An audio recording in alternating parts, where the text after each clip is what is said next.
English vocabulary for competitive exam class number 6 daily English vocabulary Hindi meaning spelling learning के साथ आज हम फिर से हाजिर हैं आपके साथ एक और नई क्लास लेकर क्लास नंबर 6 इंग्लिश vocabulary की। ठीक है, इससे पहले भी हमारे 5 और पार्ट्स आ चुके हैं हमारे इंग्लिश vocab वाली सीरीज के। ये जो हमारी क्लासेस चल रही हैं इंग्लिश vocab की, ये चल रही हैं बिगिनर्स के लिए, जो भी बिगिनर्स हैं इंग्लिश में। उसमें हम क्या कर रहे हैं, डेली इंग्लिश vocab में हम कुछ 20 वर्ड्स पढ़ते हैं, उनके हम इंग्लिश स्पेलिंग उनकी लर्न करते हैं, उनके हिंदी मीनिंग के बारे में हम जानते हैं। ठीक है, मैं नितिन उनियाल स्वागत करता हूं आप सभी का अपने यूट्यूब चैनल ऑनलाइन लर्निंग पढ़ाई पर और अपनी इस इंग्लिश vocab वाली कॉम्पिटिटिव सीरीज में भी। चलिए देखते हैं अपनी आज की वीडियो। उम्मीद करता हूँ अभी तक आपको इसके बाकी के 5 पार्ट्स आपको अच्छे लगे होंगे। अगर आपको अच्छे लग रहे हैं हमारी वाली सीरीज तो आप हमारी वीडियो को लाइक करें, शेयर करें और सब्सक्राइब करें और बने रहें हमारे यूट्यूब चैनल ऑनलाइन लर्निंग पढ़ाई पर ऐसी और भी नए कंटेंट्स के लिए। तो चलिए बिना किसी देरी के शुरुआत करते हैं आज की अपनी वीडियो की। तो आज हम कुछ नए और वर्ड्स के बारे में सीखेंगे। जो हमारी इंग्लिश vocab की सीरीज चल रही है वो चल रही है बिगिनर्स लोगों के लिए, ये वाली पूरी सीरीज हमारी आई भी है। ठीक है, तो चलिए देखते हैं आज का पहला वर्ड। आज का पहला वर्ड है एक्सेप्ट। एक्सेप्ट का मतलब होता है स्वीकार करना। स्पेलिंग हो गई ACCEPT, स्वीकार करना। ठीक है, जैसे आपको अगर आपके घर वाले कुछ आपको ऑफर करें, कुछ मिठाई कुछ भी चीज के रिगार्डिंग, आप उसको क्या करते हैं, एक्सेप्ट करते हैं। अगर आपकी वो फेवरेट चीज होगी तो आप उसको बिल्कुल स्वीकार करेंगे ही करेंगे। तो एक्सेप्ट का मीनिंग होता है यहाँ पे स्वीकार करना, किसी चीज को स्वीकार करना। ACCEPT। ठीक है, एक्सेप्ट स्वीकार करना। ठीक है, सेकंड वर्ड है हमारा रिजेक्ट। रिजेक्ट का मतलब होता है अस्वीकार करना। अस्वीकार करना या मना करना। अस्वीकार करना या मना करना। ठीक है, रिजेक्ट का मतलब होता है अस्वीकार करना या मना करना, किसी चीज को आप मना कर देते हो। जब कोई चीज आपकी पसंद की ना हो और कोई आपको जबरदस्ती वो चीज दे रहा हो खाने के लिए या कुछ करने के लिए, तो आप उस चीज को क्या कर देते हो, मना कर देते हो, रिजेक्ट कर देते हो। ठीक है, ये थे हमारे 2 वर्ड्स अभी तक के। ये दोनों वर्ड्स क्या से हैं आपस में, ये दोनों वर्ड्स आपस के एंटोनियम्स हैं। ये दोनों वर्ड क्या हैं आपस में, एंटोनियम्स हैं। कैसे हैं दोनों वर्ड, एंटोनियम है। एंटोनियम का मतलब हम आपको हर वीडियो में बता रहे हैं। कैसे शब्द हैं एंटोनियम, विलोम शब्द हैं ये दोनों आपस में। कैसे शब्द हैं, विलोम शब्द हैं ये आपके।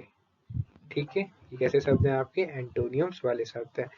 एक चीज आप एक्सेप्ट कर रहे हो, एक तरफ आप रिजेक्ट कर रहे हो। ठीक है, कैसे शब्द हैं, विलोम शब्द हैं। ठीक है, थर्ड वर्ड है हमारा ऐड। ऐड मतलब होता है जोड़ना। ठीक है, ADD ऐड। ऐड मतलब जोड़ना, या फिर हम एडिशन भी बोल सकते हैं। एडिशन को भी हम क्या बोलते हैं, जोड़ना बोलते हैं। ठीक है, एडिशन सब्ट्रैक्शन। ठीक है, ये आपने वर्ड पढ़े होंगे मैथमेटिक्स में। तो एडिशन और ऐड का मतलब होता है जोड़ना। ठीक है, नेक्स्ट वर्ड है हमारा सब्ट्रैक्ट। सब्ट्रैक्ट का मतलब होता है घटाना। SUBTRACT। सब्ट्रैक्ट का मतलब होता है घटाना। ठीक है, इसको हम मैथमेटिक्स में क्या बोलते हैं, सब्ट्रैक्शन। क्या बोलते हैं, सब्ट्रैक्शन बोलते हैं। ठीक है, कई बार आपने वाला वर्ड भी सुना होगा मैथमेटिक्स में, एडिशन वाला वर्ड भी और सब्ट्रैक्शन वाला वर्ड भी आपने सुना होगा। ठीक है, चलिए देखते हैं अपना नेक्स्ट वर्ड, एग्री। एग्री मतलब सहमत होना। AGGREE। एग्री मतलब सहमत होना। ठीक है, जब आप किसी फैसले से सहमत होते हैं तो आप क्या होते हैं, एग्री होते हैं। नेक्स्ट वर्ड है हमारा डिसएग्री। डिसएग्री मतलब असहमत होना। DISAGREE।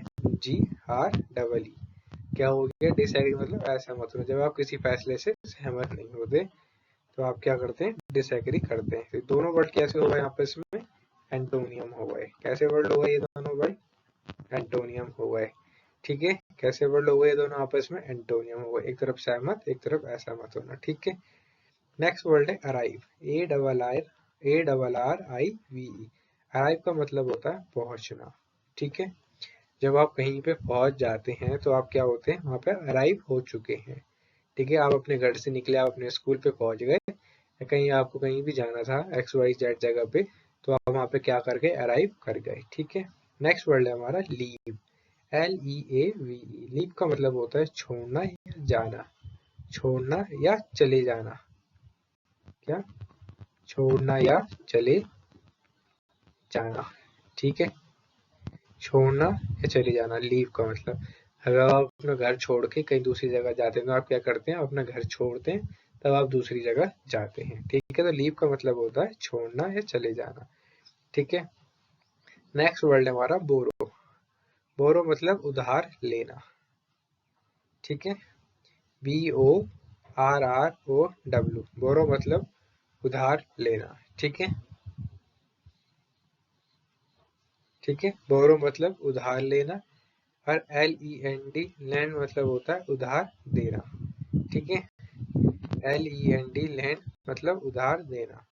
ठीक है, अब यहाँ पे हम आपको वर्ड समझाएंगे। LEND, लैंड अभी हमने देखा, उधार देना। क्या हो गया, उधार देना।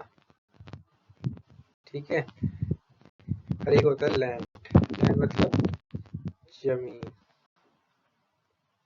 ठीक है, जमीन। लैंड और लैंड कितना फर्क है, बस एक अल्फाबेट का फर्क है, ई का। यहाँ पे ई, अगर यहाँ पे ई लग गया, LEND हो गया तो ये उधार देना हो गया।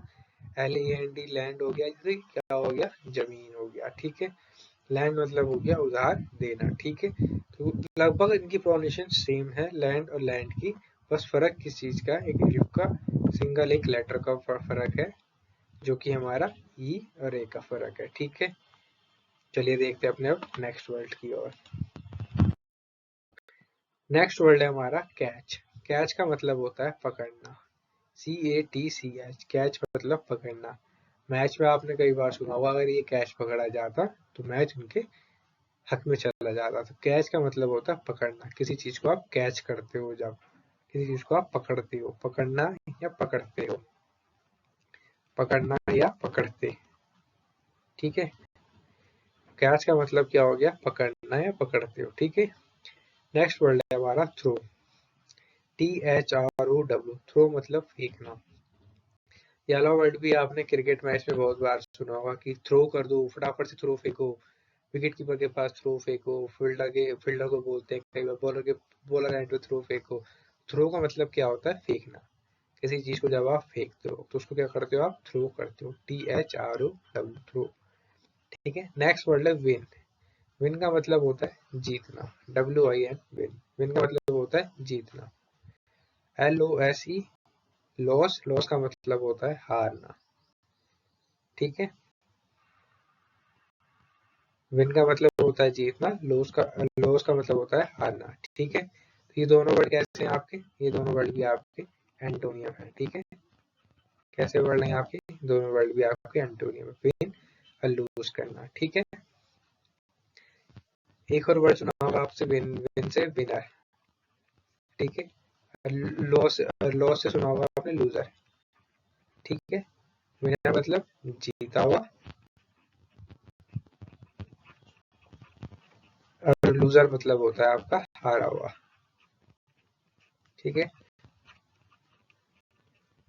जीता हुआ है, जीतना। ठीक है, एक ही मतलब है इसका भी। ठीक है, विनर मतलब जीता हुआ। विनर, विनर हम उसको बोलते हैं जो कोई कंपटीशन में विनर जो आता है, जो जीतता है, उसको हम क्या बोलते हैं, विनर और लूजर। ठीक है, विन का मतलब जीतना होता है, लूज मतलब हारना होता है। विनर और लूजर आपने जब किसी भी कंपटीशन में, एक ज्यादा वर्ड यूज आपकी कहाँ पे यूज होते हैं, कंपटीशन वाली जगह पे वाले वर्ड आपको सुनने में बहुत बार मिलेंगे, विनर और लूजर वाले वर्ड्स। ठीक है, विनर का मतलब होता है जीता हुआ है, जीतना। ठीक है, लूजर का मतलब वो हारा हुआ। ठीक है, ये आपको ज्यादातर वर्ड्स आपको कंपटीशन वाली जगह पे सुनने को मिले होंगे, जहाँ पे दो लोगों के बीच में कंपैरिजन हो रहा होता है, विनर कौन है, लूजर कौन बनेगा। ठीक है, कौन सी टीम जीतेगी, कौन सी टीम विनर, वो विनर बनेगी, कौन सी टीम लूजर हो जाएगी। ठीक है, ये सारे आपको वर्ड्स कहाँ सुनने को मिलेंगे, कंपटीशन वाले जगह पे सुनने लगे, जहाँ पे दो लोगों के बीच में कंपटीशन हो रहा होगा। कहाँ पे हो रहा होगा, दो लोगों के बीच में जब भी आपका कंपटीशन हो रहा होगा, तभी आपको ऐसे वर्ड सुनने को मिलेंगे। ठीक है, नेक्स्ट वर्ड है हमारा सेव, SAVE, सेव मतलब बचाना या बचत करना। ठीक है, कई बार आपके घर वाले या बड़े लोग को मुझे आपने सुना होगा बोलते हुए कि पैसे बचा के चलने चाहिए, बाद में काम आएगा, ठीक है, बचत करनी चाहिए। तो सेव का मतलब होता है बचाना या बचत करना। स्पेंड का मतलब होता है खर्च करना। स्पेंड का मतलब क्या होता है? खर्च करना, ठीक है, SPEND, स्पेंड मतलब खर्च करना। नेक्स्ट वर्ड है ब्रेक। ब्रेक का मतलब होता है तोड़ना, BREAK, ब्रेक मतलब तोड़ना, ठीक है। आपने ब्रेक शब्द कहीं और भी सुना होगा। ब्रेक शब्द आपका इस्तेमाल होता है कार में, बाइक में, स्कूटी में, ठीक है, एरोप्लेन में, ठीक है, बहुत सारी जगहों पे आपने वाले वर्ड सुने होगा, एक्सेट्रा, ठीक है। ब्रेक का मतलब होता है तोड़ना, बट यहाँ पे क्या होता है, ब्रेक का मतलब यहाँ पे अलग रूप निकल के आएगा। ब्रेक का मतलब यहाँ पे क्या है, कार, बाइक, स्कूटी, एरोप्लेन में जो ब्रेक होता है उसका मतलब होता है ब्रेक लगा के गाड़ी को रोकना, ठीक है। शब्द यही है यहाँ पे भी और यहाँ पे भी, ठीक है। बस फर्क कितना है उस शब्द का देखो आप। ब्रेक का मतलब है तोड़ना। कांच के गिलास को अगर आप नीचे फेंक के गिराओगे से तो क्या हो जाएगा, टूट जाएगा, ब्रेक डाउन हो जाएगा। वो क्या हो जाएगा आपका, ब्रेक डाउन हो जाएगा स्मॉलर पीसेस में, ठीक है। क्या हो जाएगा, ब्रेक डाउन हो जाएगा आपका स्मॉलर पीसेस में। और जो यहाँ पे ब्रेक का जो यहाँ पे इस्तेमाल हो रहा है वो किस किस पर्पज में हो रहा है, कार, बाइक, स्कूटी, एरोप्लेन और भी जो भी हमारे व्हीकल्स हैं, जो भी चीजें हैं, यहाँ पे आपका ब्रेक लगता है, वहां पे किस चीज से हो रहा है, उस चीज को रोकने से हो रहा है, ठीक है। तो देखा, एक वर्ड के आपको कई सारे मीनिंग हो सकते हैं। तोड़ना भी हो सकता है उस वर्ड का मीनिंग। ब्रेक का मतलब आपको हो सकता है रोकना भी, ब्रेक, ठीक है। कई बार आपने ब्रेक सुना होगा, कई बार आपने ब्रेक सुना होगा कि इसमें जब आप कोई गेम खेलते हो तो आप बोलते हो छोटा सा ब्रेक ले लिया जाए, 2 मिनट्स का ब्रेक हो जाए, ठीक है, या 3 मिनट्स का ब्रेक हो जाए। तो ये क्या होता है आपका, ब्रेक क्या है, रुकना भी होता है, ठीक है। ब्रेक यहाँ पे क्या है, रोकना या रुकना, ठीक है। तो ब्रेक जो वर्ड है हमारा उसके अलग अलग मीनिंग्स निकल के आते हैं, ठीक है। किसी चीज को आप नीचे से ऊपर गिराओ, नीचे से ऊपर से नीचे गिराओगे तो वो चीज टूटेगी, तो उसको मतलब हो गया तोड़ना। इस चीज को आप अप्लाई करके रोक रहे हो तो उसको रोकना हो गया, ठीक है। तो ब्रेक यूज करके। अब आ रहा हमारा अगला वर्ड है फिक्स। फिक्स मतलब ठीक करना। किसी चीज को जब आप ठीक करते हो तो उसको हिंदी में क्या बोलते हैं, फिक्स करना, ठीक है। नेक्स्ट वर्ड है हमारा पुश। पुश का मतलब होता है धक्का देना। जब आप किसी को धक्का देते हो तो आपने क्या करा, उसको पुश करा, PUSH, पुश। PULL, पुल का मतलब होता है खींचना। पुल का मतलब होता है खींचना। जब आप किसी को खींचते हो या रस्सी पे बांध के किसी चीज को खींचते हो या कुछ भी करते हो तो उसका मतलब क्या हुआ, खींचना हुआ। ये दोनों वर्ड आपको कहाँ सुनने को मिलेंगे, पुश और पुल। ये आपको फिजिक्स में सुनने को मिलेंगे, ये वाले वर्ड आपको साइंस में जो है आपको वाले वर्ड सुनने को मिलेंगे। फिजिक्स में ये आपको वर्ड यूज होते हुए दिखाई देंगे, पुश और पुल वाला, ठीक है।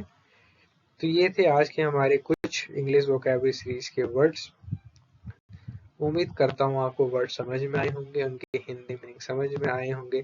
जैसे जैसे हमारी सीरीज बढ़ेगी आगे और भी आपके लिए हम नए नए वर्ड्स लाते रहेंगे, उनके हिंदी मीनिंग्स हम आपके लिए लाएंगे, ठीक है। नई नई चीजें आपको यहाँ पे सीखने को मिलेंगी इंग्लिश में, ठीक है। उम्मीद करता हूँ आपको वाली वीडियो हमारी अच्छी लगी होगी। अगर आपको हमारी वीडियो अच्छी लग रही है तो लाइक करें, शेयर करें, सब्सक्राइब करें और बने रहें हमारे यूट्यूब चैनल पर, ठीक है।